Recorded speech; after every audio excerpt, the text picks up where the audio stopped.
इमरान हो या कोई हो, सांसद हो या कोई ना सांसद हो, जांच होनी चाहिए उसकी पूरी। नहीं देखो, जितने भी असुर हुए सब पर प्रहार हुआ और सब समाप्त कर दिए गए। इसी तरीके से ये भी असुर है, इनको भी समाप्त करने में भारतीय जनता पार्टी लगी हुई है और उनका बीजेपी का कमिटमेंट है। ये एक निकलेगा 10 को सही कर देंगे बिल्कुल। और ईडी का ब्लास्ट तो बहुत अच्छा ब्लास्ट करा है। सबके साथ ऐसा ही होना चाहिए, जो भी अपराधी है, जो भी दुर्दांत आतंकवादी है। केंद्र की सरकार की उससे देखो आप, कल परसों की घटना है 2-4 दिन की, और आज इनके मकान उड़ाने शुरू कर दिए। तो अंग्रेजी में एक कहावत है, टिट फॉर टैट, जैसे कुछ ऐसा। ये लोग बख्शे नहीं जाएंगे, उनके खिलाफ कार्रवाई होगी और ऐसी कार्रवाई होगी जैसी आदिल के खिलाफ हुई है जम्मू कश्मीर में। आतंकवादी तो सपोर्ट करने वाला भी बराबर है और घटना को अंजाम देने वाला भी बराबर है, दोनों बराबर हैं बिल्कुल। सारे मदरसों की जांच होनी चाहिए, उनमें कहाँ के बच्चे पढ़ रहे हैं, कौन बच्चे पढ़ रहे हैं, कौन उनमें पढ़ा रहे हैं, क्या कर रहे हैं, कहाँ से वो लोग आ रहे हैं, उनका बैकग्राउंड क्या है, वो सब चीज की जांच होनी चाहिए। नमस्कार, आप देख रहे हैं निष्पक्ष खबर में हूं प्रशांत त्यागी।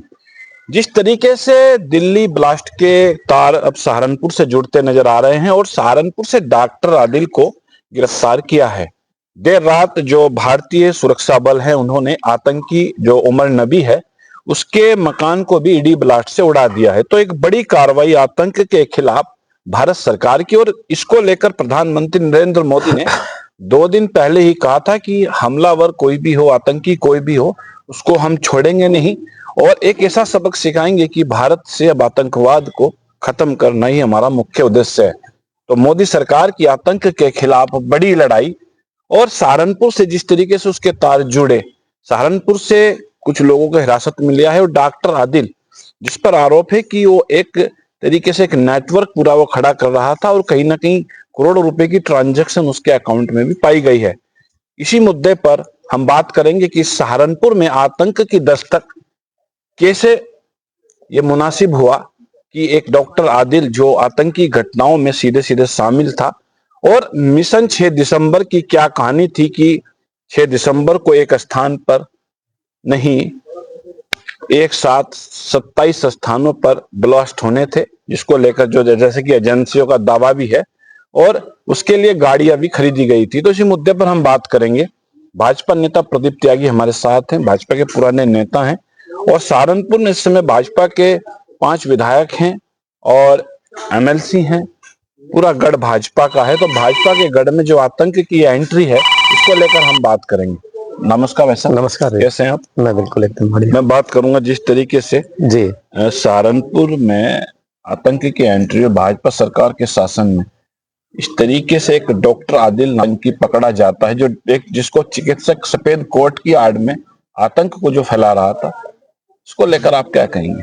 नहीं, ये तो बहुत दुखद है और बहुत दुर्भाग्यपूर्ण है कि ऐसे पैसे में रहते हुए जिसे जनता भगवान मानती है, तो ऐसे पैसे को भी नहीं बकस रहे अगर, तो आदमी का क्या विश्वास करेगा आदमी। तो मेरा आपसे ये सवाल है, जिस तरीके से जो उमर नबी है डॉक्टर आदिल का दोस्त, उसका कल रात ईडी से ब्लास्ट कर उसका मकान भी उड़ाया है सेना ने वहां पर। तो बड़ी जो कार्रवाई, सीधी सी बात है, जम्मू कश्मीर में भी सेना का सीधा संदेश है कि भाई अगर आतंक से जुड़ोगे तो घर भी उड़ाए जाएंगे और आपको भी। तो इस हम गौतम बुद्ध का ये देश है, हम गौतम बुद्ध की प्रतिमा के पीछे बिल्कुल बैठे हैं, सामने बैठे हैं। तो गौतम बुद्ध के देश में इस तरीके के असुर रूपी शक्तियों का उभरना और इस तरीके से पूरे देश को मिशन 6 दिसंबर के दिन दहलाने की एक बड़ी जो साजिश थी, उसको नाकाम सुरक्षा एजेंसियों ने किया है भारत की, उसको लेकर आप क्या कहेंगे? नहीं देखो, जितने भी असुर हुए सब पर प्रहार हुआ और सब समाप्त कर दिए गए। इसी तरीके से ये भी असुर है, इनको भी समाप्त करने में भारतीय जनता पार्टी लगी हुई है और उनका बीजेपी का कमिटमेंट है। ये एक निकलेगा 10 को सही कर देंगे बिल्कुल। और ईडी का ब्लास्ट तो बहुत अच्छा ब्लास्ट करा है।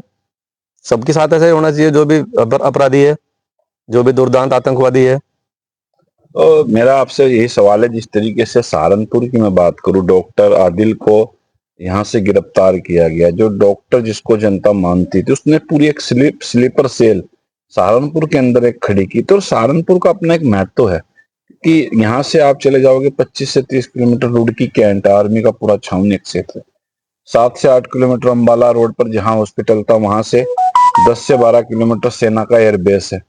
उधर आप चले जाओगे अंबाला कैंट, तो एक ऐसी जगह उसका काम करना, तो कितना ये घातक हो सकता था भारत नहीं, भारत के लिए? ये बहुत घातक था और बहुत दुर्भाग्यपूर्ण है। और एजेंसियां काम कर रही हैं, एजेंसियां सक्रिय थी तो टाइम से पकड़े भी गए, नहीं तो बहुत बड़ा ब्लास्ट करते हो। अगर वहां पे कश्मीर में जिस तरीके से पोस्टर के मामले में इसकी ये पकड़ा ना जाता, हाँ, तो बहुत बड़ा ब्लास्ट करते हैं लोग। इनकी बहुत बड़ी प्लानिंग थी। 6 दिसंबर को, यानी कि भारत को बिल्कुल बिल्कुल शायद बिल्कुल। पता नहीं क्या ये होता। तो ये तो देखो ना, अभी क्या है कश्मीर में, जो सरकार है वो, माननीय राज्यपाल जो है कश्मीर के, वो सारी चीजें अपने तरीके से हैंडल करते हैं और उनकी सक्रियता रही है इसमें। जी जी जी। और उनकी सक्रियता रही, सुदृढ़ता रही है। केंद्र में सरकार बहुत मजबूत है। केंद्र की सरकार की उससे देखो आप, कल परसों की घटना है 2-4 दिन की, और आज उनके मकान उड़ाने शुरू कर दिए। तो तो मैं अंग्रेजी में एक कहावत है, टिट फॉर टैट, जैसे कुछ ऐसा। ये लोग बख्शे नहीं जाएंगे। जैसा कि मैं आपको बताऊं, एक डॉक्टर आदिल की मैं बात करूं, उसके स्थानीय जो सपोर्टर्स हैं उनको भी अब कहीं ना कहीं टारगेट कर रही है एजेंसियां। जो उसको यहाँ मदद करने वाले लोग थे, जो स्थानीय मददगार हैं, उनके खिलाफ क्या कार्रवाई होनी? नहीं, उनके खिलाफ तो देखो ना, एजेंसियां, बहुत सारी एजेंसियां काम कर रही हैं। उनके खिलाफ कार्रवाई होगी और ऐसी कार्रवाई होगी जैसी आदिल के खिलाफ हुई है जम्मू कश्मीर में। आतंकवादी तो सपोर्ट करने वाला भी बराबर है और घटना को अंजाम देने वाला भी बराबर है। दोनों बराबर है बिल्कुल। क्या यहाँ के प्रशासन से आप मांग करेंगे? नहीं, प्रशासन से देखो, मुझे प्रशासन तो अभी बहुत अच्छा है सहारनपुर में। जी जी प्रशासन, सारे अधिकारी बहुत अच्छे हैं जी जी। और उनकी, मुझे नहीं लगता कि मैं कहीं कोई गुंजाइश छोड़ देंगे इस मामले में। कप्तान साहब बहुत बढ़िया आदमी हैं, आपको जानकारी होगी। डीएम साहब बहुत अच्छे हैं, तो अधिकारी डीआईजी साहब ऐसे ही हैं। तो प्रशासन तो अपनी तरफ से कोई कमी छोड़ने का नहीं बिल्कुल भी। जो भी अपराधी होगा उसे सख्त से सख्त सजा मिलेगी। आप जैसे कि इसमें जो सुनने में आया है प्रदीप जी, क्योंकि आप भाजपा के पुराने नेता हैं, आरोप इसमें ये भी है कि जो ये फेमस जो हॉस्पिटल था, ये इसमें पहले कुछ जो पार्टनरशिप थी, वो जो वर्तमान में सांसद हैं सहारनपुर के इमरान मसूद जी उनकी पहले इसमें पार्टनरशिप थी, लेकिन अब वो उन्होंने पहले अपनी पार्टनरशिप इसमें खत्म कर ली थी। जी। तो इसको लेकर भाजपा है, और क्या आप इस बारे में कहेंगे? नहीं, इस बारे में देखो, इमरान हो या कोई हो, सांसद हो या कोई ना सांसद हो, जांच होनी चाहिए उसकी पूरी। और जो भी इसमें दोषी पाया गया, पहला हो या बाद का हो या अब का हो, तो क्या उनकी भूमिका की इसमें जांच हो जानी चाहिए? नहीं, बिल्कुल जांच होनी चाहिए। बिल्कुल जांच होनी चाहिए। अगर मैं गलत काम करूंगा, मेरी तो 4 पीढ़ी तक की जांच करी जाती है, करी जाएगी, करनी चाहिए। जांच होनी चाहिए, इसमें सबकी जांच होनी चाहिए। इसमें सुरक्षा एजेंसियों को पॉइंट लगे, उसकी जांच हो जानी। हाँ, हो जानी चाहिए बिल्कुल। अगर सुरक्षा एजेंसियों को कहीं किसी का भी छोटा सा भी वो मिल रहा है पॉइंट इशू, तो उसकी जांच होनी चाहिए, गहराई से जांच होनी चाहिए उसकी। और जिस तरीके से एक डॉक्टर आदिल, जिसको 5 लाख रुपए यहाँ से सैलरी मिलती थी, तो वो हॉस्पिटल जिसने उसको रखा, उसको लेकर क्या भूमिका आप करेंगे? उसकी क्या होना, उसको क्या करना चाहिए? कि अल फलाह जो यूनिवर्सिटी थी फरीदाबाद में, जब उसको कहीं ना कहीं उसकी सदस्यता रद्द कर दी गई, उसकी मान्यता सरकार ने रद्द की है, उसको लेकर आपका क्या कहना है? नहीं, सरकार ने बिल्कुल ठीक करा, मान्यता रद्द करी। तो हॉस्पिटल के बारे में इसमें उसका भी होना चाहिए। अगर वहां ऐसी चीजें पाई जाती हैं, ऐसी चीजें हो रही हैं वहां से, तो सरकार को उसकी मान्यता भी रद्द करनी चाहिए। तो मैं देख सकते हैं कि आतंक के जो डॉक्टर थे, जिस तरीके से पश्चिम उत्तर प्रदेश में एक बड़ा नेटवर्क वो चला रहे थे, और एक कहीं ना कहीं स्लीपर सेल वो यहाँ पर खड़े करने की फिराक में थे, जमीन भी उनके द्वारा यहाँ पर ली गई थी। तो एक बड़ा ये नेटवर्क जो तोड़ा है भारतीय सुरक्षा एजेंसियों ने, उनको भी दिल से सलूट है। और जिस तरीके से इस मामले में सहारनपुर की संलिप्तता, सहारनपुर के जो स्थानीय कुछ लोग हैं, उनको भी टारगेट अब किया गया है।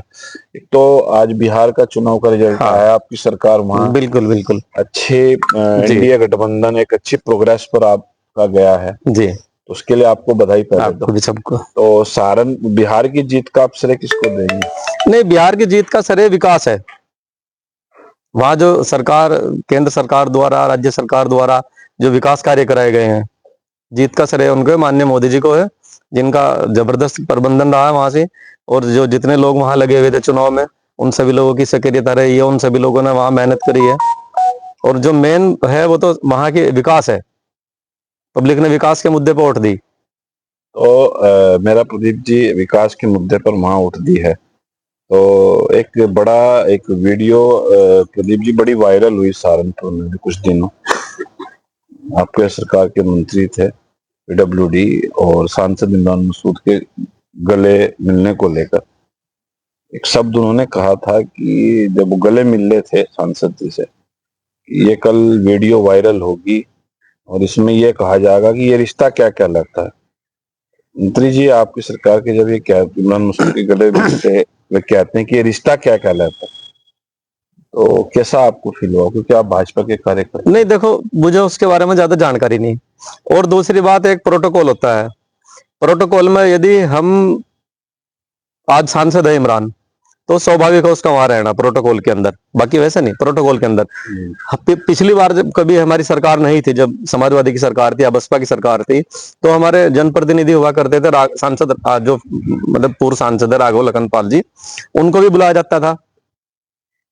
लेकिन ऐसे ही जब राघव जी सांसद थे और देवबंद में हमारा विधायक नहीं था, तो बहुत सारे आपको पत्थर लगे हुए मिल जाएंगे सड़कों के निर्माण के, जहां उस जनप्रतिनिधि को बुलाना पड़ता है। लेकिन वो जो एक सेंटेंस था कि ये रिश्ता क्या कहलाता है, नहीं, रिश्ता कुछ नहीं कहलाता है। वो नहीं, वो मैंने नहीं, मंत्री जी कह रहे नहीं, मंत्री जी उन्होंने कहा, वो मैंने सुना जब इमरान मसूद को गले लगाया, हाँ जी, तो कल उन्होंने कहा कि कल ये पेपर में आएगा कि ये रिश्ता क्या कहलाता है। तो वो कहीं ना कहीं जो उनके विरोधी भाजपा में है, उनको एक मैसेज देने का तो प्रयास नहीं था उनका, नहीं कि भाई देखो मैं गले मिल रहा हूँ। नहीं, ऐसा कुछ नहीं था। देखो, भाजपा के तो आदमी, उन पर आरोप लगा, भाजपा का आदमी है, भाजपा का आदमी बिल्कुल आप मिल लगा सबसे, लेकिन वो बहक नहीं सकता। उसकी अपनी विचारधारा है, वो विचारधारा के साथ भाजपा का आदमी गद्दारी नहीं करता। तो रिश्ता क्या कहलाता है? ये तो नहीं, रिश्ता कुछ नहीं, मंत्री जी कह रहे हैं। नहीं अजय, कोई नहीं, मंत्री जी ने कह दिया तो क्या हो गया, कोई रिश्ता ऐसा तो नहीं, बहुत बड़ा सवाल हो गया। नहीं, मंत्री जी बीजेपी के हैं, बीजेपी के संगठन के हैं, और ऐसे नहीं है, ऐसा तो चलो कोई, हम भी बहुत सारे लोगों से नॉर्मली, प्रशांत जी, हम भी बहुत लोगों से मिलते हैं, और ऐसा नहीं है। सुनो, एक नॉर्मली आप किसी से बात कर रहे हैं जी, और आपको भी तो कार्यक्रम उद्घाटन होता है, आपको भी तो कुछ चाहिए, सुनो, कार्यक्रम उद्घाटन होता है जी, तो उद्घाटन में जो एक नॉर्मली विपक्ष सत्ता पक्ष रहते हैं वो नॉर्मली, लेकिन जब एक जनप्रतिनिधि और जो सरकार में मंत्री हैं वो सांसद से कहें कि कल ये मीडिया में आएगा कि ये रिश्ता क्या कहलाता है, तो किसको मैसेज देने का प्रयास कर रहे थे? नहीं, मुझे कहाँ मैसेज देने का प्रयास कर रहे थे? क्योंकि उन पर आरोप लगे थे, सांसद खेमे ने उन पर आरोप लगाया था कि लोकसभा चुनाव में कहना कहीं ना कहीं कुछ गड़बड़ियां हुई जी, तो हम हारे। राजू गुंबर पर आरोप थे, तो उन्होंने कहीं ये हो सकता है कि उन लोगों को मैसेज देने का प्रयास किया हो कि रिश्ता नहीं, देखो, पहले तो बात है कि मैंने वो अभी देखी नहीं क्लिप, और ना मुझे उसके बारे में जानकारी, आपसे ही अभी आपने बताया तो मुझे पता चला उस चीज का। अगर ऐसा कहा है तो क्या मानोगे? नहीं, मुझे लगता नहीं अभी कहा होगा ऐसा। अगर कहा हो तो नहीं, कहा हो तो, अगर कहा भी है तो कह दिया होगा, उसमें क्या फर्क पड़ गया? वो कोई बस कांग्रेस के थोड़ा ही हो जाएंगे या किसी को जाएंगे, हमारे मंत्री हमारे रहेंगे भाई, राजनेता हैं, कुछ नहीं सारी चीजें बताएंगे। आखिरी में मेरा आपसे सीधा सवाल है, जो आतंकी घटनाएं देश में हुई है, जो दिल्ली में हुई है और सहारनपुर से उसके तार जुड़े, तो ऐसी घटनाओं को रोकने के लिए एक तो क्या कानून आना चाहिए, और दूसरा नहीं, ऐसी घटनाओं को रोकने के लिए एक तो सबसे पहले जितने भी मदरसे हैं, सारे मदरसों की जांच होनी चाहिए। उनमें कहाँ के बच्चे पढ़ रहे हैं, कौन बच्चे पढ़ रहे हैं, कौन उनमें पढ़ा रहे हैं, क्या कर रहे हैं, कहाँ से वो लोग आ रहे हैं, उनका बैकग्राउंड क्या है, वो सब चीज की जांच होनी चाहिए। और बाहर का व्यक्ति कोई भी यदि जिले में आता है, कोई भी आता है जिले में, मकान लेता है, दुकान लेता है, कुछ भी करता है, उसकी पूरी जांच होनी चाहिए। और एजेंसियां कर रही हैं सारी जांचें, ऐसा नहीं कर रही है। धन्यवाद प्रदीप जी। ये थे प्रदीप जी जो हमारे बेबाक सवालों का बेबाकी से जवाब दे रहे थे। और इस तरीके के जो चीजें स्वाभाविक हैं कि नेता कहीं ना कहीं कुछ भी वो पार्टी का स्टैंड वो लेते हैं, और यही भाजपा कार्यकर्ताओं की असली पहचान है। जमीनी स्तर पर कुछ हो, लेकिन जब टीवी मीडिया के सामने आएंगे तो कहीं ना कहीं एक दूसरे को बचाएंगे। ये मीडिया, ये बीजेपी की सबसे बड़ी एक रणनीति है, जिसको लेकर आज बिहार में चुनाव जो हुआ है उसी का परिणाम है। तो ये प्रदीप जी, धन्यवाद प्रदीप जी, और बने रहिएगा इस खबर पर, अपनी राय जरूर दीजिएगा कि क्या आपकी इस खबर में राय है और क्या इस खबर के बारे में आपका सोच रखते हैं। निष्पक्ष खबर के लिए डंगेड़ा गांव से प्रशांत त्यागी की रिपोर्ट।